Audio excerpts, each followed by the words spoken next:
Pour finir ce chapitre sur la géométrie, on va s'intéresser à la distance entre un point et un plan.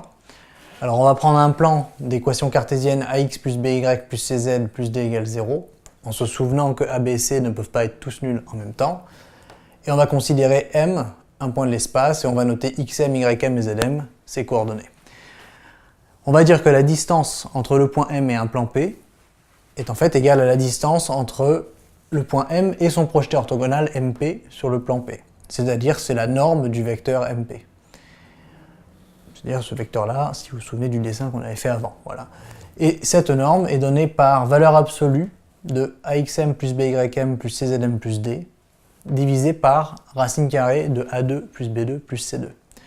Alors reconnaissez ici, en fait, c'est la partie de gauche de l'équation du plan, mais dans le cas où x, y, z sont les coordonnées du point M. Donc a priori, ça n'est pas nul.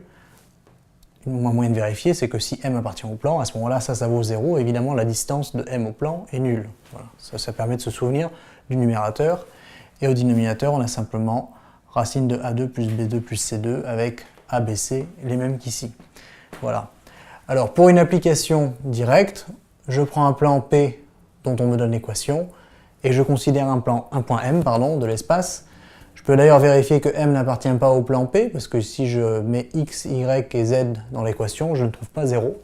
Donc je vais bien avoir une distance entre ce point et le plan. Et la distance de M à P, eh bien, je vais appliquer la formule, tout simplement. Et je vais avoir valeur absolue.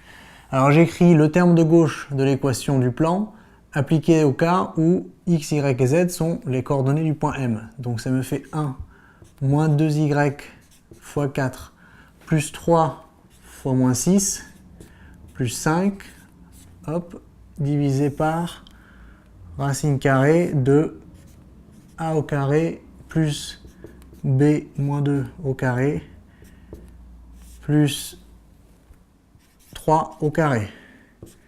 Ça me fait 1 plus 5, ça fait 6. Moins 8, ça fait moins 2. Et là, j'ai moins 18, donc ça me fait valeur absolue de moins 20 sur racine de 1 plus 4 plus 9, ça fait 14. C'est-à-dire 20 sur racine de 14.